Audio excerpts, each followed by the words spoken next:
तकड़ा है बाबा क्या रहे हो प्यार झूठा दुनिया को दिखाने जब जब जब किसी के मिलने अब बहाने पे दौड़ ये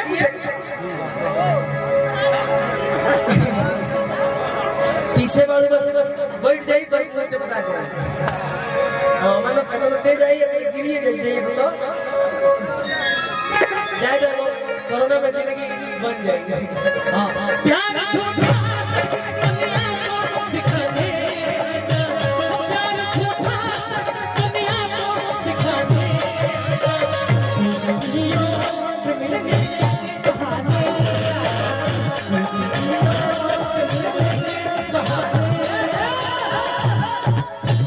हमारा बाजा ना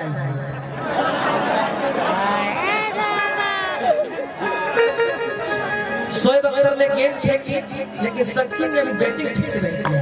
हम चाहते हैं कि और तेजी से आओ आप तेजी से आओ लगातार पेचेन भाई बड़ा एकदम पेचेन भाई हो प्यार झूठा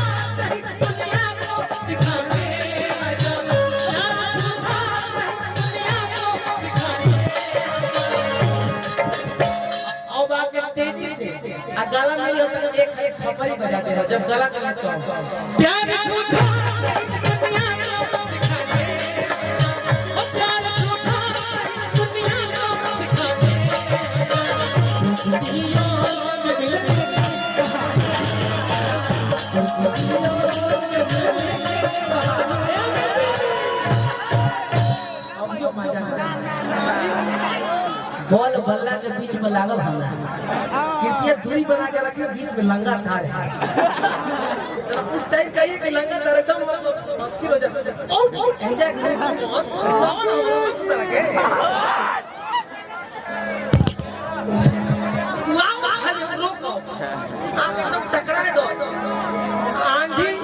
आंधी ऐसी आए कि पत्थर बिगाड़ जाए वो टाइम पे सोटा एकदम एनर्जी खत्म दे कितना दिन हो गए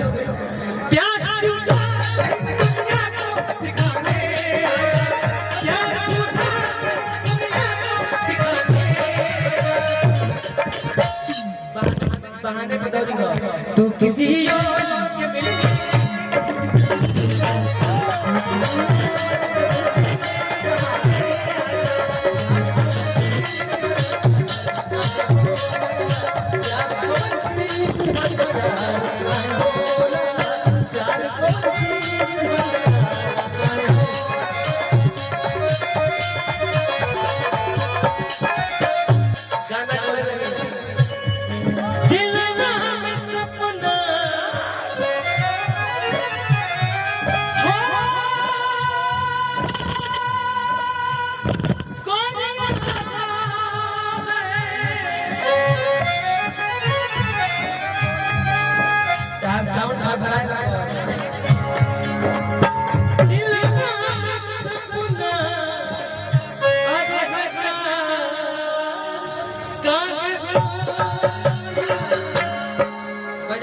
अरे प्यार को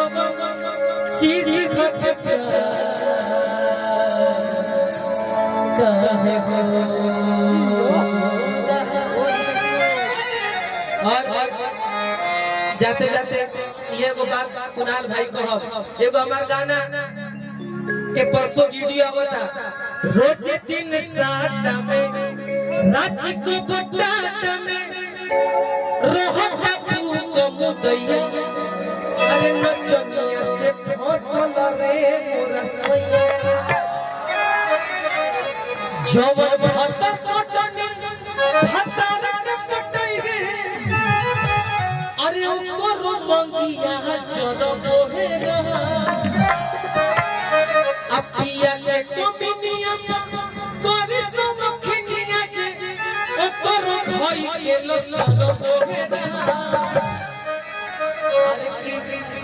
झुमका झुमकाया सटला में नथुनी हर बेला गले झुमैया ए है नचनिया से फसल रे मोरा विशाल गगन ऑफिशियल से एक वीडियो आवता। आप सबसे निवेदन था कि आप सब जो भी सब्सक्राइब नहीं करें आप सब सब्सक्राइब करब और आप सब ये गाना के वीडियो जरूर देखब। ओ खातिर दिल से धन्यवाद। जाते जाते को बात आपका अरे की बोलो ए पगनवा